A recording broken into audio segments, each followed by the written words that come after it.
Buronan kelas kakap Sugiarto Wiharjo alias Alay akhirnya tertangkap.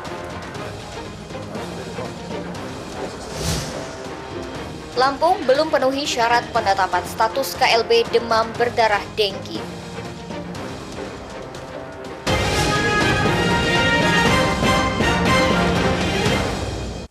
Tabi pun, selamat pagi pemirsa, kita berjumpa lagi dalam iNews Lampung akhir pekan. Pagi ini kami menyajikan informasi menarik tentang berbagai peristiwa serta dinamika pembangunan di Lampung. Tertangkapnya buronan kelas kakap Sugiarto Wiharjo alias Alay menjadi pusat perhatian khalayak. Pembobol BPR Tripanca Setiadana terkait korupsi APBD Lampung Timur dan Lampung Tengah ini memaksa penegak hukum kehilangan jejak selama 5 tahun. Pemirsa, bersama saya Ferlicia Andini, inilah iNews Lampung akhir pekan selengkapnya.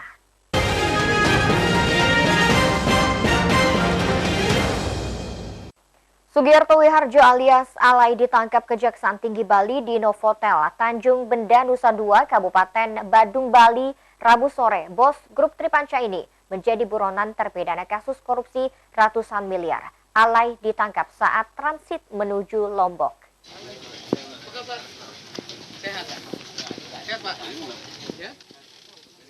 Kejaksaan Tinggi Bali menangkap Sugiarto Wiharjo alias Alay setelah mendapat informasi dari Kejaksaan Agung dan KPK.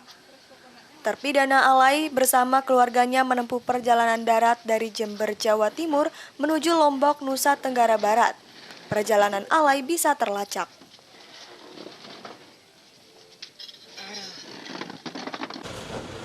Humas Kejati Bali Edwin Beslar menerangkan Alay terjerat kasus korupsi APBD Lampung Timur 2008 hingga 2009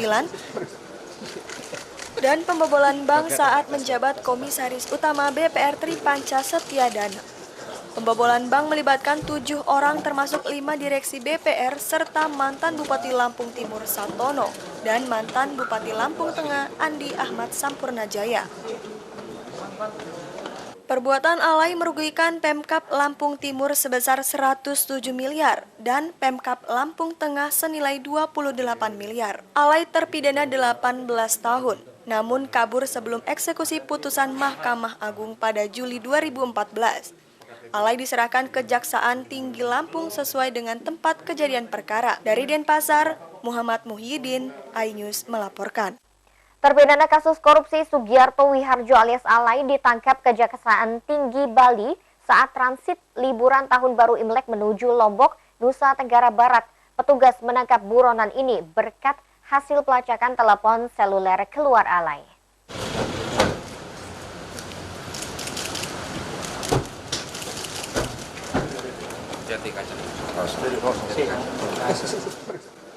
Kejaksaan Tinggi memboyong Sugiarto Wiharjo alias Alay setelah tertangkap di kawasan wisata Tanjung Benoa, Nusa Dua, Kabupaten Badung.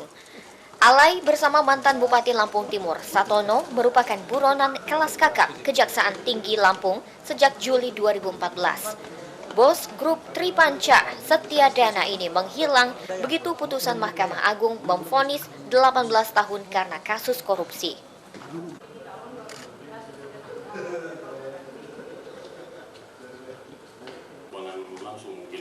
Humas Kejati Bali Edwin Beslar menerangkan penangkapan Alay melalui pelacakan telepon seluler keluarganya.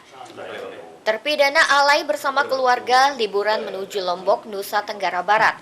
Rombongan terlacak dari Jember, Jawa Timur membawa mobil Alphard dengan plat nomor Surabaya. Alay ditangkap saat transit makan di hotel.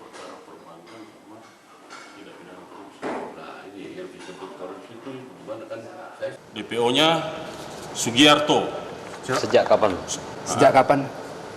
Sejak 2014 sejak diterima putusan tersebut oleh Kejaksaan Negeri Lampung. Sudah berapa hari di Bali? Informasi yang kami peroleh itu beliau baru tiba hari ini siang karena menggunakan perjalanan darat dari Jember.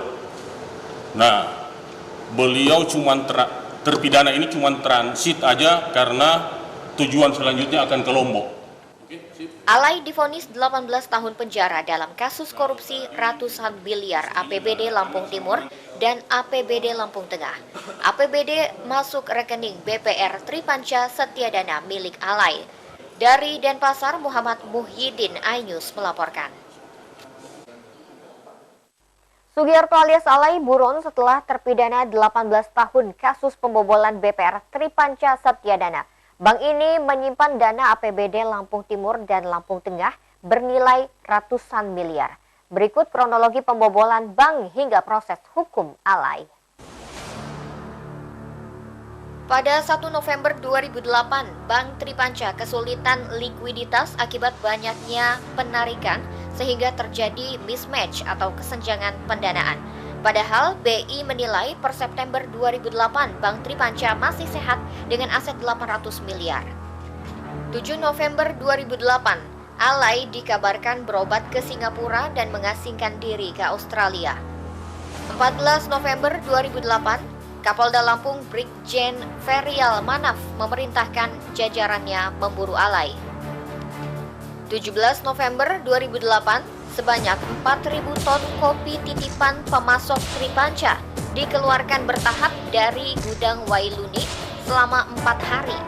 27 November 2008, Bank Tripanca dalam pengawasan khusus.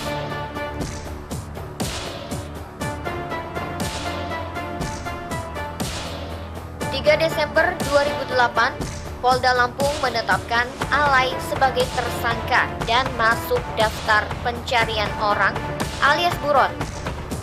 12 Desember 2008, Bank Indonesia melaporkan BPR Tripanca karena tindak pidana perbankan. 29 September 2008, Alai ditangkap di Bandara Soekarno-Hatta setiba dari Singapura. 30 Desember 2008, Alai diangkut ke Mabes Polri atas dugaan terlibat tindak pidana perbankan.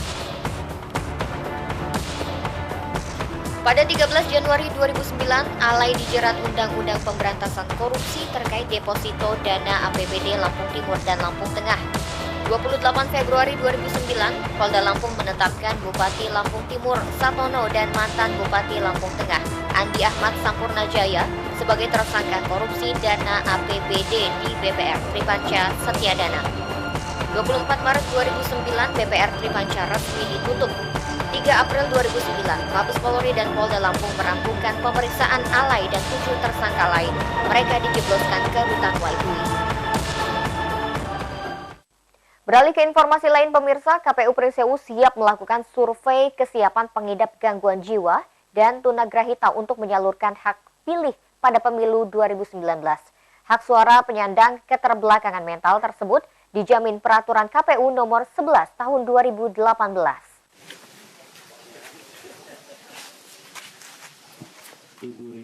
KPU Prisewu memiliki data 53 tunagrahita dan pengidap gangguan jiwa berhak menyalurkan hak pilih pada pemilu serentak 17 April 2019. Pengidap gangguan jiwa terdaftar sebagai pemilih sejak 2014.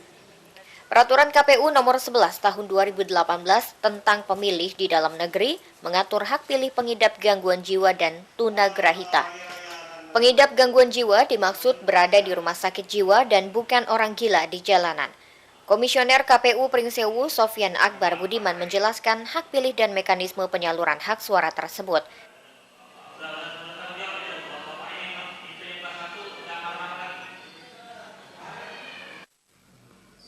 Baik, untuk disabilitas tunagrahita di Kabupaten Prisewu, itu jumlah total seluruhnya ada 53 orang. Tersebar di 9 kecamatan, dan mereka nantinya itu akan berhak untuk menjadi pemilih dan akan menggunakan hak pilihnya di pemilihan umum tahun 2019, dan mereka jika tidak memungkinkan nanti mereka akan didampingi oleh pendamping untuk memilih.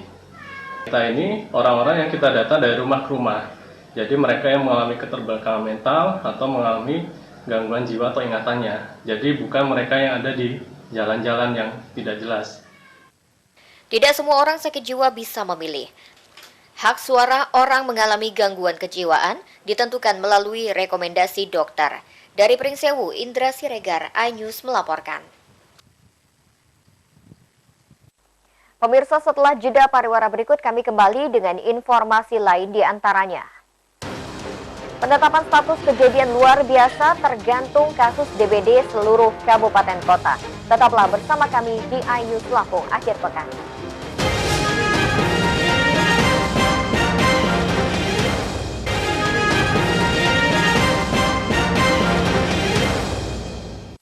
Wabah demam berdarah denggi menyerang lebih 1.000 warga Lampung selama Januari 2019. Meski begitu, Dinas Kesehatan belum menetapkan status kejadian luar biasa. Penetapan KLB tergantung kasus DBD seluruh kabupaten kota. Ya, enggak. Wabah demam berdarah denggi merebak seluruh 15 kabupaten kota sejak musim hujan 2 bulan terakhir. Penderita DBD selama Januari 2019 mencapai 1.159 orang. Kasus DBD tertinggi di Pringsewu mencapai 197 penderita, 2 di antaranya meninggal dunia. 1 pasien DBD di Lampung Utara juga tidak tertolong. Dinas Kesehatan Lampung belum menetapkan status kejadian luar biasa atau KLB. Wabah DBD menjangkiti ribuan orang. Status KLB tergantung kondisi kabupaten kota. KLB tidak berlaku jika kabupaten kota belum menyatakan status tersebut. Status KLB berlaku jika memenuhi kriteria Peraturan Menteri Kesehatan Nomor 1501 Tahun 2010. Wabah DBD terus merebak, sebanyak 41 pasien masih dirawat di Rumah Sakit Abdul Muluk Bandar Lampung. Penderita lainnya dirawat puskesmas dan rumah sakit seluruh kabupaten. Pasien meminta pemerintah menggalakkan fogging atau pengasapan lingkungan untuk mencegah penyebaran DBD. Dari Bandar Lampung, Tim Liputan iNews melaporkan. Rumah Sakit Abdul Muluk Bandar Lampung merawat 41 pasien DBD selama Januari 2019. Jumlah ini naik hampir 5 kali lipat periode bulan sebelumnya. Keluarga pasien meminta Dinas Kesehatan Lampung menggalakkan fogging sebelum penyebaran wabah DBD meluas.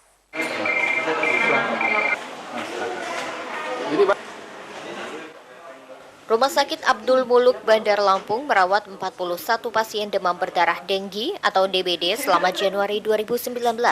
Jumlah ini melonjak dibandingkan 9 pasien pada periode Desember 2018. Sebagian besar penderita DBD anak-anak dan remaja. Wabah DBD menyebar melalui nyamuk Aedes aegypti. Keluarga pasien meminta Dinas Kesehatan Lampung menggalakkan fogging lingkungan untuk mencegah penyebaran DBD. 3 hari ini. 3 hari. Di rumah? Di rumah 1 hari, di sini 2 hari. Seperti apa gejalanya, Bu? Jadi jalannya panas tinggi, mual, saking panasnya itu sampai ngigo gitu. Menggigil? Iya, menggigil. Kemudian saya kasih obat juga nggak mau turun-turun, masih juga agak turun. Ya subuh saya bawa ke rumah sakit. Dan hasilnya positif? Langsung dicek darah, positif. Demam berdarah? Demam berdarah. Di lingkungan Ibu nggak ada yang terserang DBD, Bu? Belum ada. Belum ada? Belum ada. Oke, Jadi minta diasap ya, untuk supaya bersih, lingkungan bersih. Pasien DBD didominasi warga Bandar Lampung. Data ini tidak mengagetkan mengingat penduduknya paling padat. Kasus DBD tahun 2017 mencapai 927 dan 2018 melonjak 2.783 kasus. Jumlah ini tertinggi dibandingkan 14 kabupaten kota. Januari sampai dengan tanggal 31 hari ini itu ada 41 pasien. Paling banyak ya Bandar Lampung. Mungkin karena penduduk Bandar Lampung lebih padat gitu ya. Jadi ada 14 orang di Bandar Lampung. Ya untuk himbauan kepada masyarakat, ya kita harus laksanakan 3M itu, mengubur, menguras, dan menutup gitu ya. Wabah DBD merebak di seluruh kabupaten kota bersamaan musim hujan. Rumah Sakit Abdul Muluk menyediakan ruangan dan tempat tidur ekstra bagi pasien rujukan rumah sakit daerah. Dari Bandar Lampung, Andres Afandi, iNews melaporkan. Dinas Kesehatan Lampung menerima laporan 1.159 kasus DBD seluruh kabupaten kota selama Januari 2019. Pringsewu mencatat angka tertinggi 197 dengan pasien meninggal 2 orang. Sementara kasus DBD pesisir barat terendah hanya 1 pasien.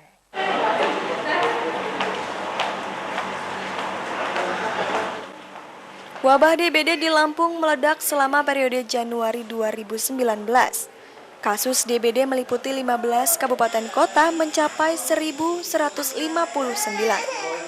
Pasien DBD dirawat beberapa rumah sakit dan puskesmas. Pasien terbanyak anak-anak hingga remaja. 3 diantaranya meninggal dunia, terdiri dari 2 warga Pringsewu dan seorang warga Lampung Utara.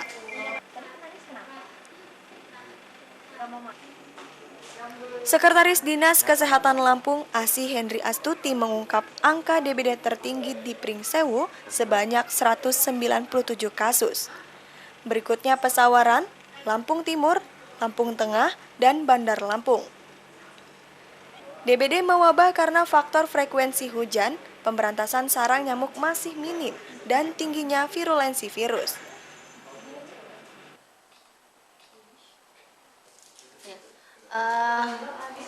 Pada bulan Januari ini jumlah kasus DBD yang ada di Provinsi Lampung adalah 1.159 orang.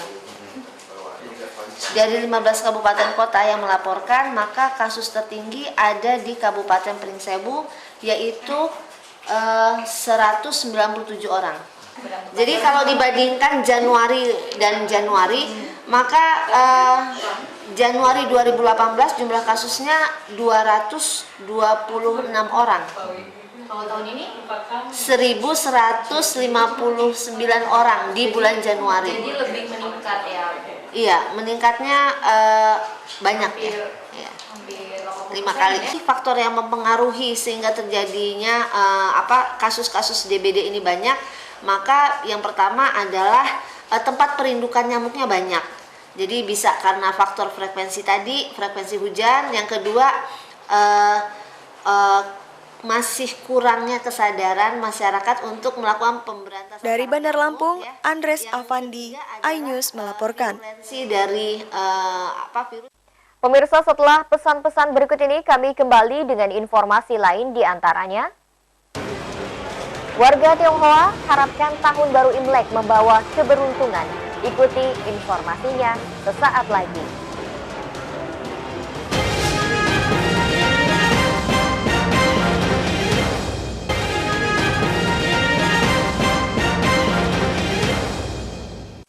Terima kasih Anda masih bersama kami. Pemirsa, warga Tionghoa menyambut Imlek 2570 dengan puja bakti di Wihara Tai Hin Pyo, Teluk Betung, Bandar Lampung, Senin malam. Ritual doa tahun baru babi tanah ini mendoakan seluruh umat mendapatkan keberuntungan.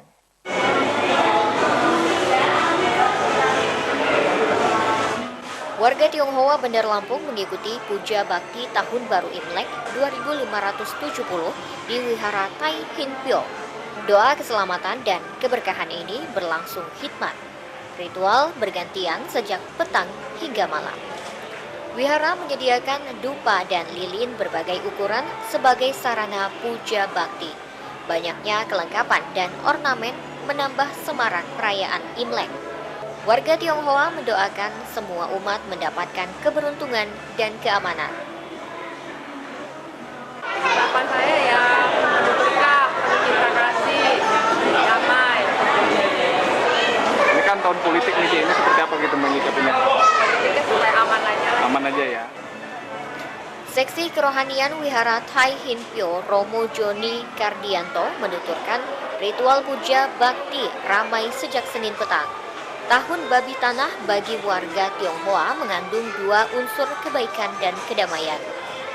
Tapi kalau menurut saya pribadi, karena tahun ini babi tanah, ya, untuk batang langit tanah, batang bumi air. Jadi kedua unsur itu membawa sesuatu kebaikan, sesuatu kekompakan, sesuatu kesinambungan. Tahun ini adalah tahun yang tenang, ya, damai, aman. momen kebahagiaan. Warga Tionghoa memiliki sejumlah tradisi perayaan Imlek, yaitu bersih-bersih rumah, doa leluhur, puja bakti, makan dan kumpul keluarga, serta bagi-bagi angpau. Pembagian angpau atau amplop merah berisi uang melambangkan kesejahteraan dan kegembiraan. Dari Bandar Lampung, Andres Afandi, iNews melaporkan.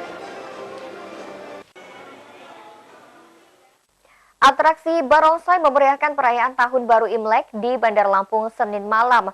Warga Tionghoa memenuhi wihara dan kelenteng untuk ritual persembahyangan. Mereka memanjatkan doa sambil membakar dupa.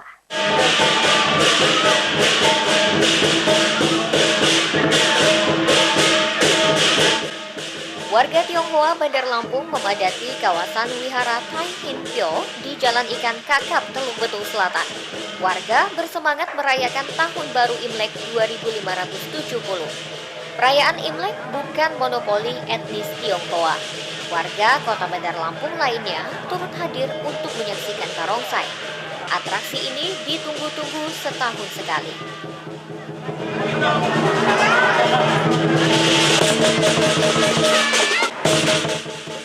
Atraksi barongsai menjadi daya tarik Tahun Baru Imlek. Wihara Tai Hin Pyo menambah semarak dengan ornamen ratusan lampion. Suasana ini mendukung warga betah menyaksikan barongsai hingga usai.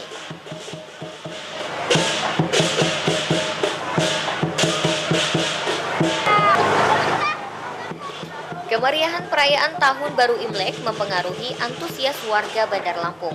Makin malam, kedatangan warga di seputar Wihara Tai Hin Pyo bertambah banyak untuk menyaksikan pertunjukan barongsai. Atraksi barongsai terdiri beberapa kelompok. Setiap kelompok tampil bergantian. Dari Bandar Lampung, Andres Afandi, iNews melaporkan.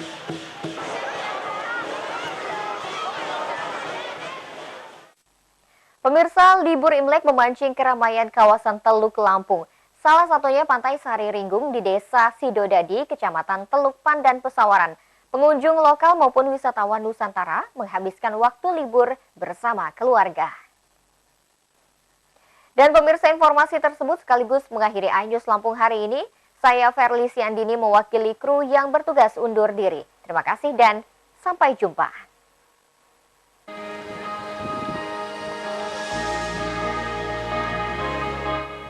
Pantai Sari Ringgung ramai wisatawan sejak 2 pekan terakhir. Peningkatan kunjungan seiring perayaan Tahun Baru Imlek dan pemulihan dampak bencana tsunami Selat Sunda. Pantai Sari Ringgung sejalur dengan sejumlah pantai terkenal. Pantai ini menjadi favorit karena memiliki spot mandi dan bermain anak-anak, olahraga air, pasir timbul, dan masjid terapung.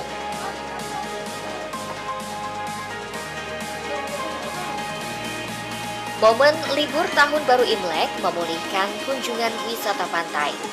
Ribuan wisatawan lokal maupun Nusantara liburan bersama keluarga. Pengunjung luar daerah didominasi warga Palembang, Jakarta, dan Pekanbaru Riau.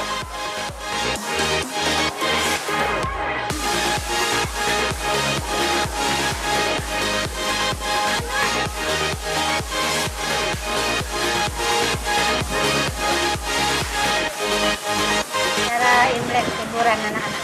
Liburan anak-anak ya. Oh, sengaja ke sini? Sengaja. Milihnya ke pantai? Iya. Nggak takut dengan tsunami kemarin? Kan sudah lewat. Udah aman ya? Iya, aman. Sudah lewat. Sekarang udah mulai ramai lagi. Sangat indah ya, bagus ya. Untuk di pantai ini baru pertama kali, tapi ada kepuasan buat pariwisata di sini, untuk foto, untuk backgroundnya bagus. Ya, recommended lah ya untuk keluarga juga, teman-teman yang berlibur ke sini ya. Tidak terlalu jauh juga. Jaraknya juga dari pusat kota dekat? Dekat ya. Dekat ya. Kawasan wisata pantai sempat terdampak tsunami. Kunjungan wisatawan lokal maupun nasional anjlok beberapa pekan. Animo wisata pelan-pelan meningkat sejak 2 pekan terakhir. Wisatawan kembali menikmati keindahan pantai tidak berombak dengan hamparan pasir putih memanjang. Puncak indah menyajikan spot pemandangan laut biru mengarah Gunung Anak Rakatau.